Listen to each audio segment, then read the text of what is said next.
Agora que tudo Podem começar quando quiserem, 15 minutos de apresentação, 15 minutos de pergunta, dou a apresentação aí para vocês. Legal, pessoal. Então, vou apresentar aqui o projeto Boxing, e os integrantes são o Fábio, o Marlos e o Rafael. Aí pode ir passando. Nosso objetivo era detectar e rastrear objetos, no caso a gente escolheu detectar carro, e o objetivo era fazer bounding box, né, com um retângulo ao redor do carro, e uma indicação visual, uma flecha para indicar a orientação para onde estava indo o carro. A gente dividiu as tarefas em geração de imagens, a parte de treinamento e detecção, e depois fazer um filtro de calma para indicar as flechas. E a gente usou tanto o carro como o drone se movimentando, e o drone ele tinha acelerações, tinha alguns desvios na câmera para dar um pouco de instabilidade. Pode ir para o próximo slide. A gente fez uma busca do estado da arte. Então, a gente viu que métodos de detecção a gente tem de um estágio, que são mais rápidos, ou métodos de 2 estágios, que são em acurácia maior. No nosso caso, a gente partiu para o YOLO, que é um método que a gente poderia embarcar num drone. É método leve e bem rapidinho. Aí, primeira coisa que a gente fez foi buscar o que já estava pronto, de conjuntos de dados, ou datasets. Então, a primeira tentativa foi usar o Monocular Quasi Dense, que é o da esquerda, que é um carro, ele vai no trânsito e vai mapeando os outros carros que estão ali no trânsito. O inconveniente é que esse cara não tinha uma visão aérea, então a gente teve que abandonar ele. Depois a gente olhou o Pexels e um outro artigo de uma universidade lá de Riad, que esses caras aí, a gente não tinha tantas informações da posição do drone, nem dos carros, então também foi um limitante para o nosso objetivo, que a gente queria fazer um filtro bem especializado, filtro de calma, a gente precisava saber a localização exata do drone e dos carros para tunar esse filtro. Então a gente também abandonou essa ideia de procurar datasets, porque nenhum atingiu o nosso objetivo. Aí a gente começou a procurar, pode ir para o próximo slide, simuladores. O que a gente podia usar de simulador? Então, a gente primeiro foi do MATLAB, tinha a simulação do parking lot, que ele dá um realismo muito bom, junto com o Unreal. Só que a visão da câmera também a gente não conseguiu algo que simulasse algo parecido com o drone. A gente tentou com o AirSync com o Unreal. E o setup básico só deixa rodar ou só carro ou só drone.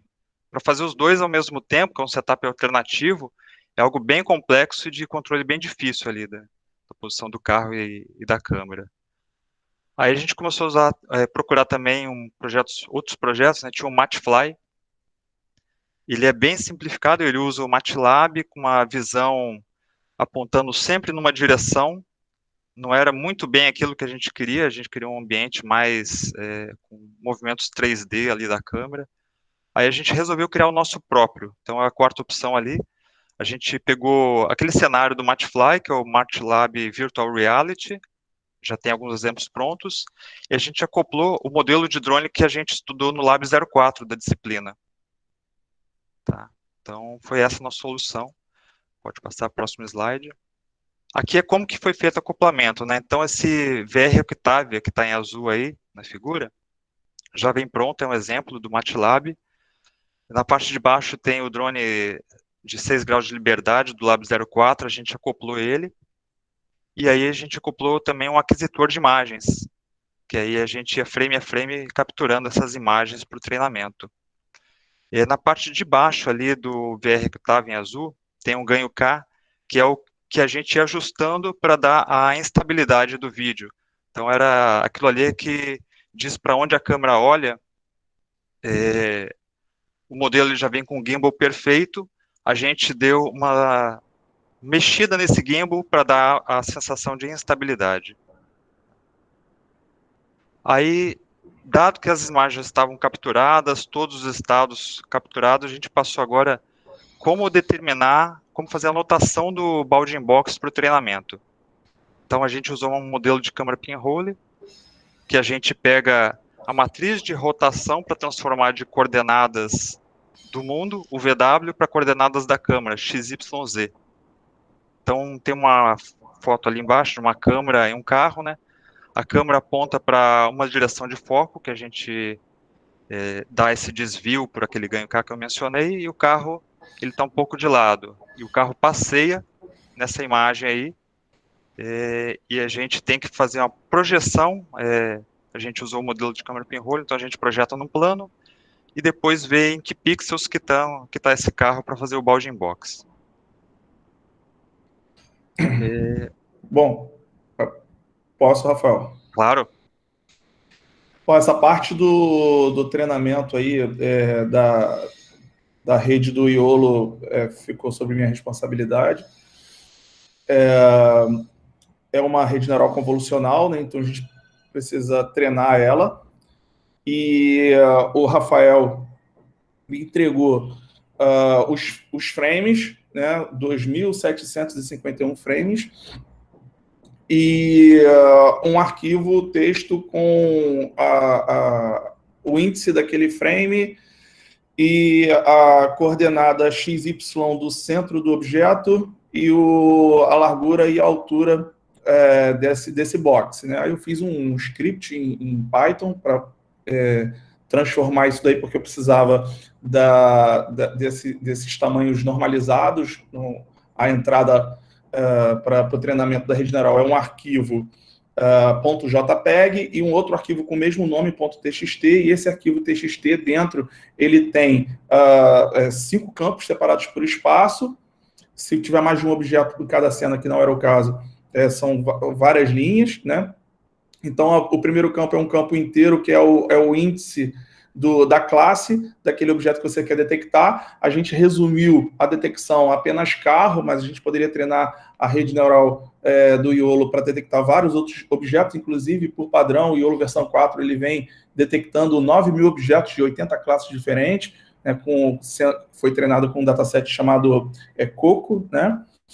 E no nosso caso, a gente utilizou só uma classe, a classe 0 carro. Então, o primeiro número é a classe do carro 0, e depois são 4 números ponto flutuante, que é esse número que o Rafael me entregou, dividido por... As imagens eram 600 por 800 pixels, então fiz a razão ali, dividido por 600, dividido por 800, é o ponto XY do objeto, e depois o tamanho. Aí eu gerei, o script gerou esse monte de arquivo com o mesmo nome dos arquivos JPEG, e aí a gente faz algumas configuraçõezinhas lá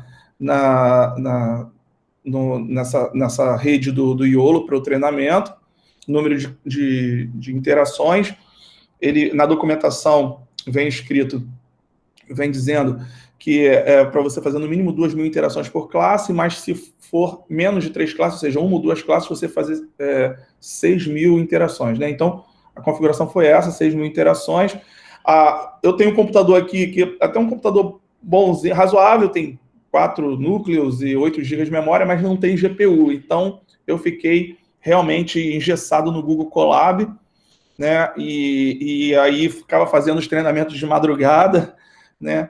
E tentando treinar essa rede, e aí a gente conseguiu um bom resultado.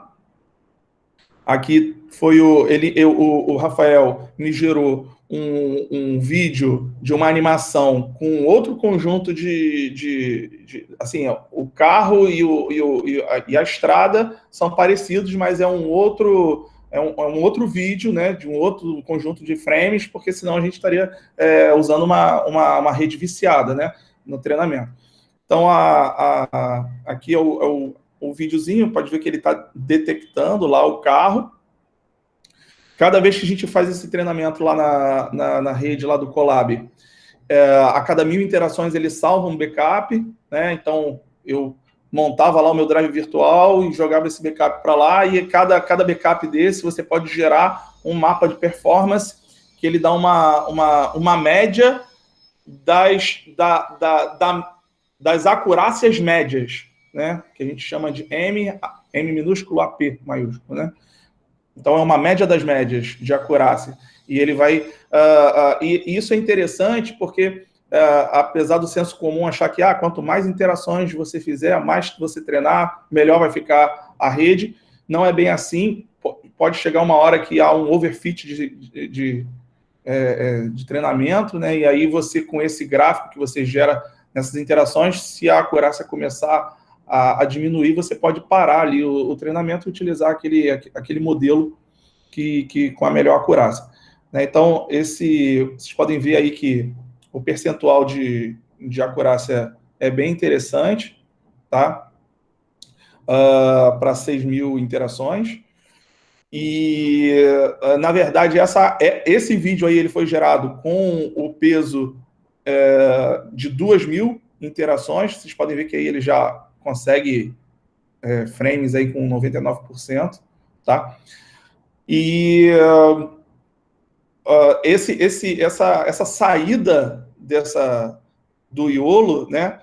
Ele me dá não só esse percentual aí, mas ele também me dá a posição XY do canto superior esquerdo do box e o tamanho do box, né? E essas informações, deixa eu parar aqui, essas informações elas vão ser passadas para a parte do algoritmo que vai tratar lá o filtro de Kalman para tentar determinar a direção do objeto. Beleza, é que tinha travado aqui, eu não sabia se não estava falando ou não. Só avisando, faltam uns 4 minutos, tá? Tranquilo.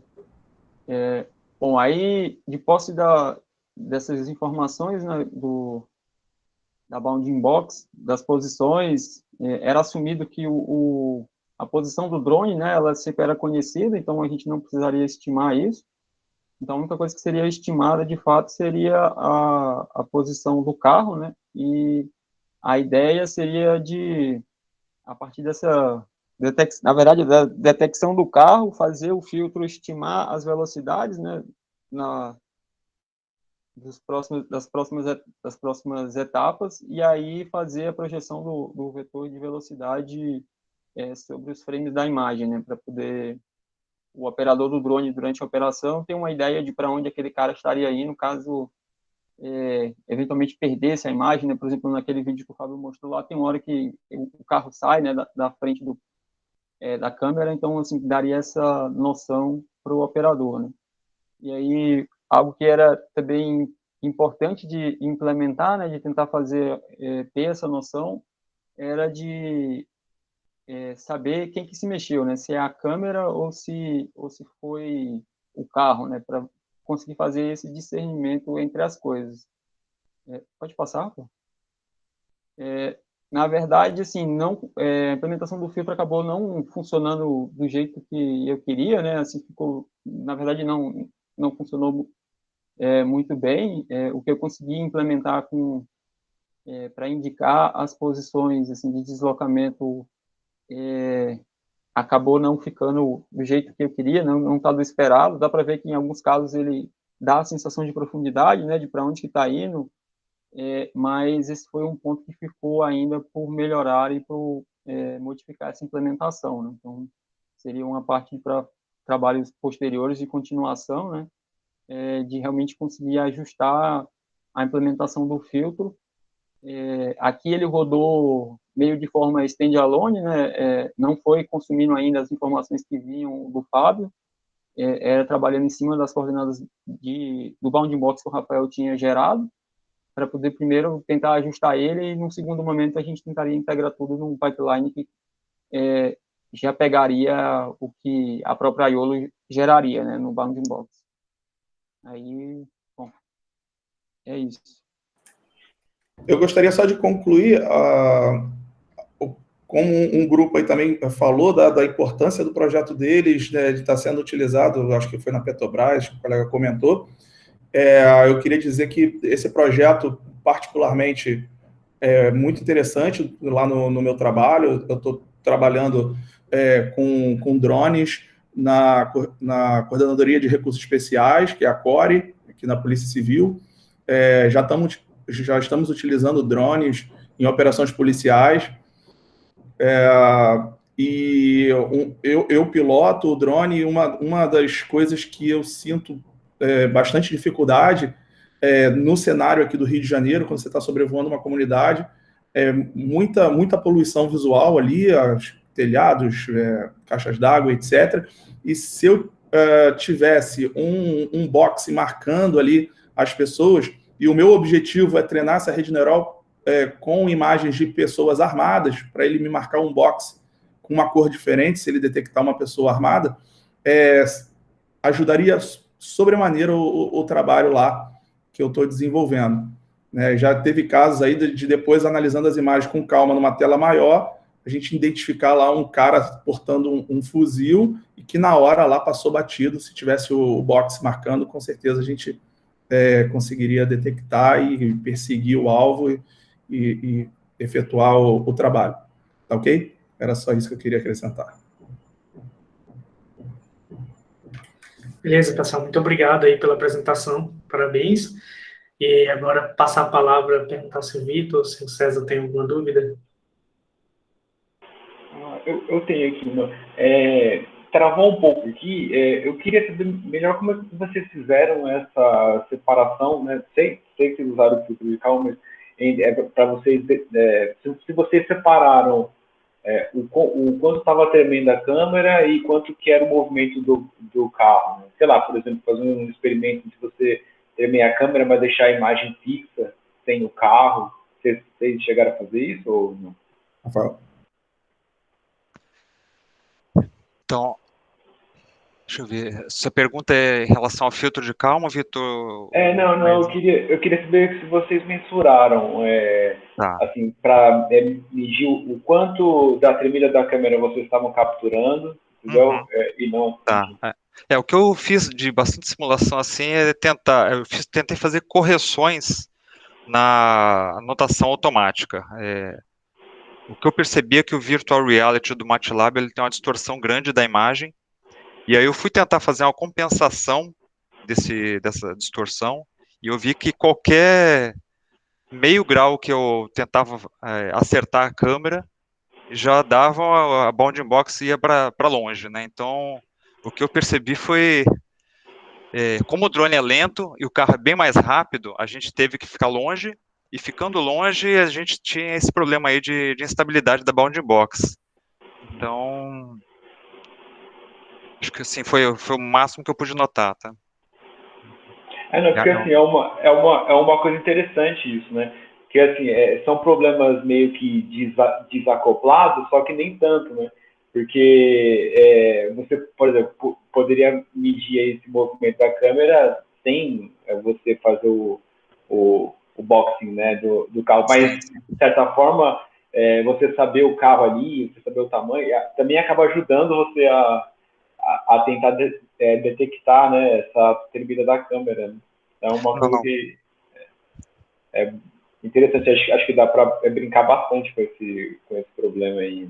Eu até limitei um pouco essa tremida de câmera, porque quando a câmera estava totalmente acoplada no drone, a gente tinha um problema que o carro quase nunca aparecia na imagem. Então, também era ruim, assim, para fazer o próprio treinamento, né? Então, o que eu fiz foi um gimbal mais ou menos estabilizado ali, com certo desvio. Eu percebi isso daí. Qualquer meio grau ali, você já foge totalmente a bounding box. Não sei se o Fábio ou o Marcos quiserem complementar aí. Só mais uma dúvida, o foco, pelo que eu percebi, foi mais isso mesmo, né? Vocês tentarem estabilizar a câmera e também, óbvio, fazer ali, mas, por exemplo, aquela parte de tentar enxergar o que a rede neural estava detectando, né? Vocês não chegaram a fazer, né? Eu fiz o exercício lá nós fizemos, né, o Lab 5, e aí rodei aqui na minha máquina, lá o professor pediu, e a gente conseguiu rodar, porque você tinha aquele pré-tratamento na imagem, mas ali era limitado só a questão era um incêndio na floresta, limitado a tons, eu consegui fazer alguma coisa usando álgebra linear, mas nesse caso aí, nossa, não tinha jeito, tinha que treinar usando GPUs, né, e eu percebi assim, que o treinamento é uma coisa custosa, pesada, mas depois que gera o modelo, o YOLO ele tem uma velocidade bem razoável. Numa GPU não precisa nem ser tão potente, dá até para embarcar num drone uma GPU dessa, com modelo, e ele fazer a detecção, né, sozinho. Legal. Só fazendo um comentário, esse problema aí, Rafael, nossa, eu imaginei que vocês não fossem ter, porque, teoricamente, vem tudo do simulador, né? Eu achei que a projeção do MATLAB ia ser perfeita, você está usando o estado real, mas esse problema de você fazer o mapeamento usando a câmera pinhole, cara, para mim é o pior problema que a gente enfrenta no futebol de robôs, porque é exatamente isso, você erra, tipo, 1,1 grau, 0,2, 0,3 graus, um negócio que já na posição nada a ver, assim, realmente é incrível, assim. Com certeza. Eu realmente imaginei que, considerando, porque assim, no mundo real você ainda tem que estimar todos esses ângulos, né? E aí, Eu até tipo, procurei o Virtual Reality Modeling Language, né, o VRML, para entender o que era distorção ali, mas eu não consegui nenhum documento que explicasse a fundo como que funcionava para eu poder tentar fazer alguma correção. Então foi bem empírico. Essa correção vocês veem lá no vídeo, que às vezes a bounding box fica ruim, não é por causa do treinamento que o Fábio fez, mas por causa da anotação que eu fiz, que não estava tão legal assim, por causa dessas distorções. No robozinho, ele tem, tipo, as juntas dele, né? É o nosso robô humanoide. Tipo assim, cada pedaço mecânico dele tem alguns errinhos, né? Porque a mecânica, ela nunca consegue fabricar algo perfeitamente, né? Sempre você fica com uma dobra meio torta, fica com um pouco de folga.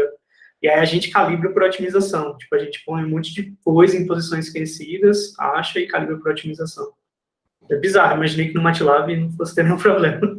Então, não imaginei que... Um legado bem interessante desse trabalho que a gente fez foi essa ideia de utilizar um simulador, né, tipo de um jogo, por exemplo, que até pela primeira vez que eu vi foi naquele artigo do 3D Quasi Dance, né?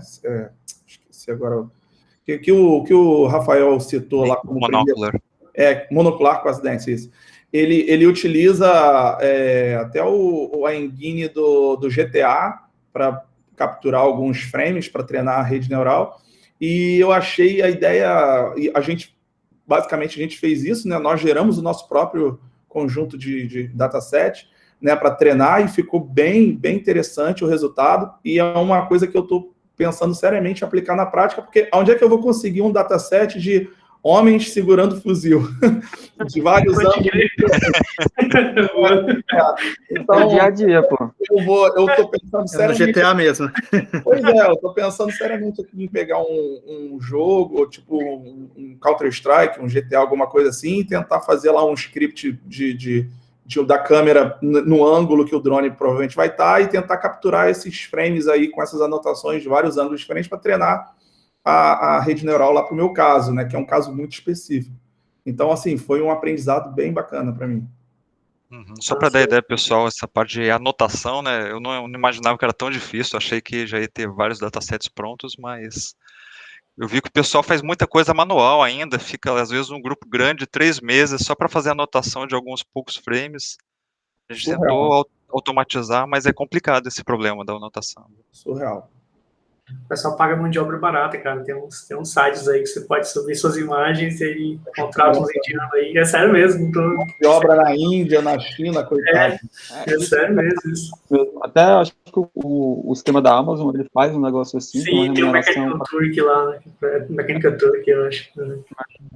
Funciona para ter certos casos, né? Porque, por exemplo, um projeto que a Airbus está desenvolvendo de fazer pouso automático, né?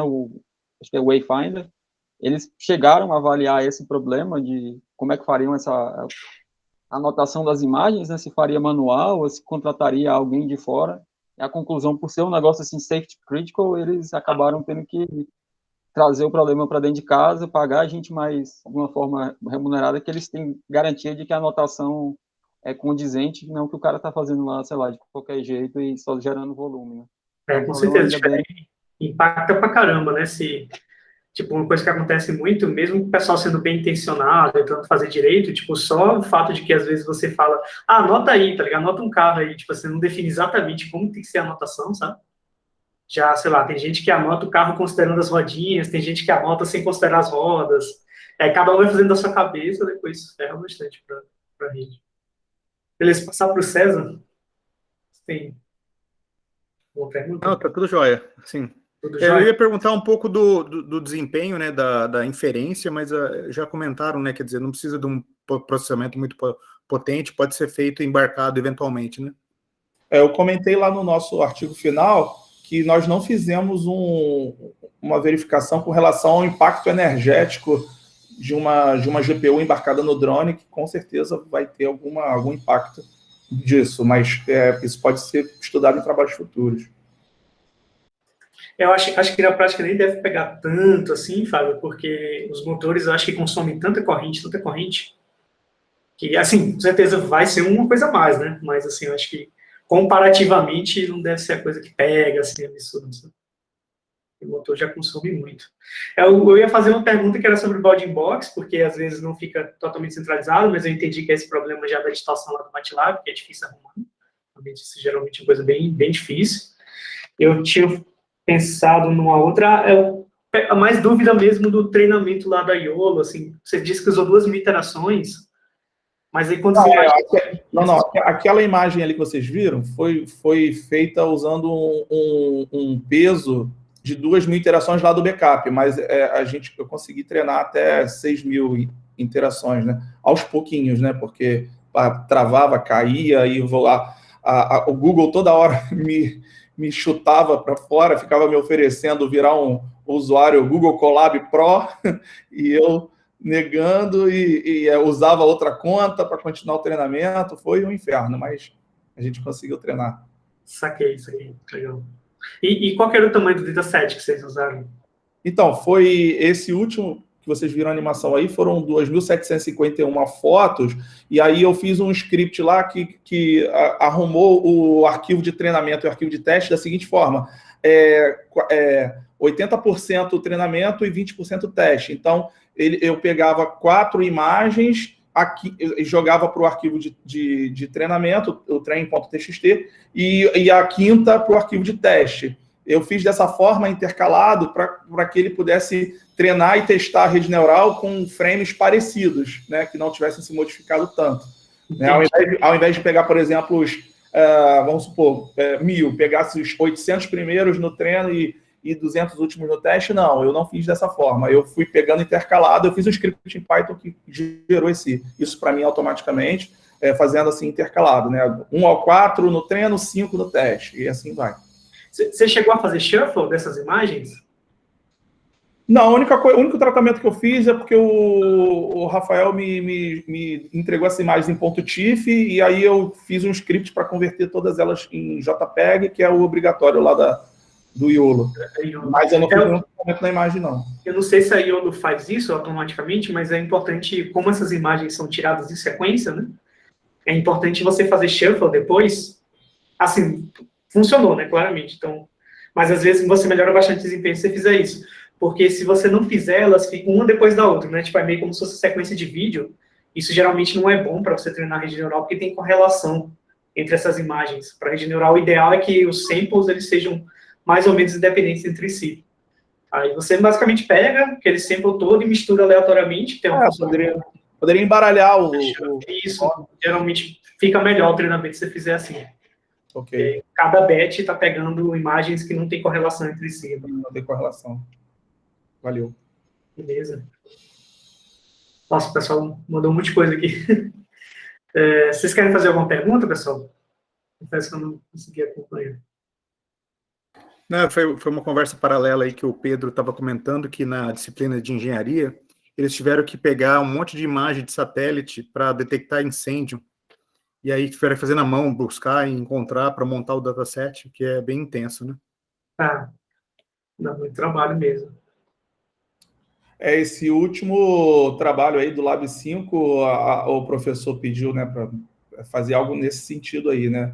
E aí eu tô fazendo uma disciplina de álgebra linear lá na UFRJ, e aí tive a ideia de juntar isso daí para fazer. Depois eu fui olhar lá na bibliografia que ele passou no livro, e tinha lá essa opção, né? Aí eu não tinha visto. Eu falei, pô, então não é tão loucura assim o que eu imaginei, só corroborou a ideia, né, de você utilizar isso daí para fazer esse pré-tratamento do dataset, que ajuda muito aí a você deixar mais leve essa detecção. Aí você usa uma rede neural rasa, né, ao invés de utilizar um deep learning, E, pô, os resultados ficaram bem interessantes. Foi muito legal esse Laboratório 5 também. Isso é para extrair features? Oi? É para extrair features da imagem e aí você para extrair características da imagem. Né? Isso. Basicamente, você troca parte do começo da rede lá por uma coisa que meio que está fazendo... Sim, o professor deu a ideia de usar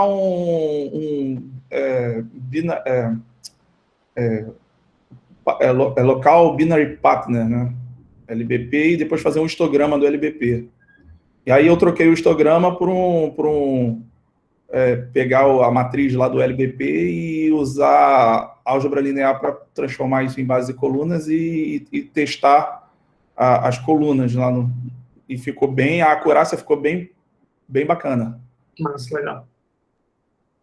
Vou fazer o último comentário aí, que assim, a matéria acho que foi bem pesada para todo mundo esse semestre, mas queria agradecer aos colegas, os professores aí, que acho que vai ser bastante útil, pelo menos para mim está sendo lá na Embraer, para o Fábio também, imagino que para mais gente, e agradecer a todo mundo aí.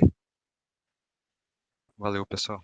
Legal, a gente que agradece todo o empenho aí durante o semestre, a todos vocês aí do grupo, todo mundo que está aqui. Obrigado aí pelo trabalho que vocês tiveram nos laboratórios, no projeto aqui do exame. Parabéns a todos. Foi bem boa mesmo. Tem matéria que suga e você acha que não vale a pena, e tem matéria que suga e você vê que vale a pena, né? Então... Essa aqui tá em qual? A que vale a pena, sim. Eu queria agradecer muito aos professores também, porque foi bem bacana para mim. Muito interessante. Eu também consegui extrair bastante coisa, até pro dia a dia do trabalho lá, junto com o Rafael lá na Embraer. Então, assim, valeu muito a pena, assim, na questão dos trabalhos que vocês passaram aí. Valeu, pessoal. Legal. Legal, pessoal. Grande abraço. Muito bom. Coisa que eu lembrei, Fábio, você falou dessa questão do fuzil, né? Tem uma coisa que eu estou mexendo agora que chama-se Activity Detection, que é tipo para você não só usar informação de imagem, mas também usar informação de vídeo para detectar uma atividade que alguém está fazendo. Então, sei lá, dá para você vê tem uns vídeos bizarros assim do cara que, tipo, um vídeo de uma pessoa trabalhando numa cozinha. E aí o cara pega o alimento para cortar, aí a rede detecta, não, o cara está cortando alguma coisa, agora ele está cozinhando, agora ele está, tipo, mexendo. Pô, é muito massa, cara, muito massa. A coisa que talvez fosse legal para sua aplicação, assim, né, tipo, tentar detectar alguma atividade suspeita e tal. A coisa ainda muito pesada. Aqui no Rio de Janeiro, a gente não precisa nem detectar muito, não. A gente posiciona o drone em cima da boca de fumo. Já é a atividade... E aí você se mexeu ali, né? Já está acontecendo ali. Eu não sei se vocês acompanharam aí na televisão, teve um pessoal, uma força-tarefa de Manaus, que veio aqui no Rio buscar um traficante que estava ordenando os ataques lá em Manaus. Não sei se vocês acompanharam, estava problema lá em Manaus de segurança. E aí a gente conseguiu achar a casa do alvo com drone. A partir de fotos, né, dele ostentando arma, etc. Aí, no fundo, as casas, os telhados.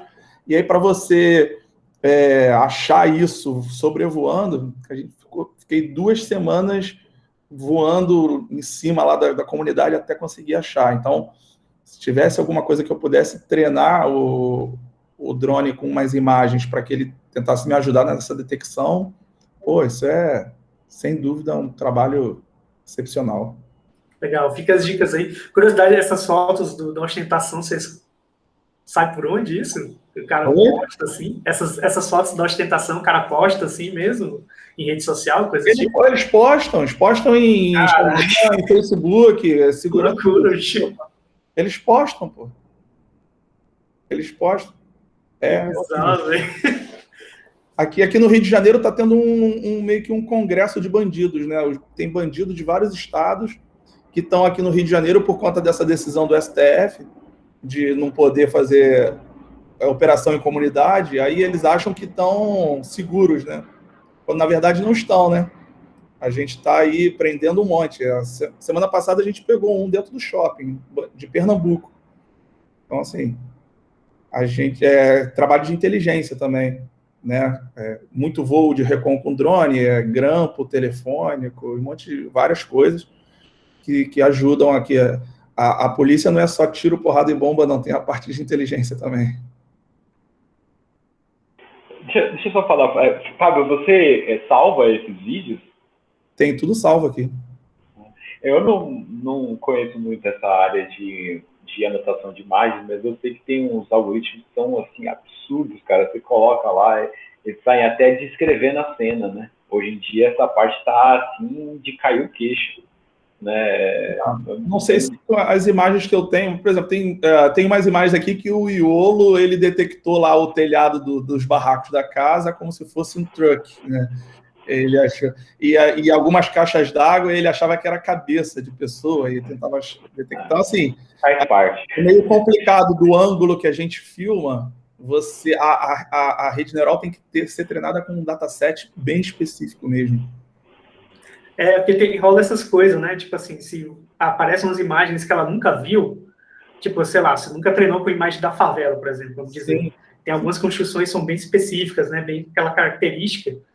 Às vezes você, quando vai mostrar aquelas imagens que são muito diferentes do que ela conhece, ela começa a viajar. Assim, uma outra coisa que eu vou tentar fazer aqui também é você pegar a imagem que a gente tem numa resolução muito melhor, muito boa, sei lá, 4K, e tentar fazer um janelamento da imagem e tentando detectar nessa janela ali o que você quer, porque você dando um zoom ali, você não perde resolução, né, e você consegue, de repente, tentar fazer uma detecção.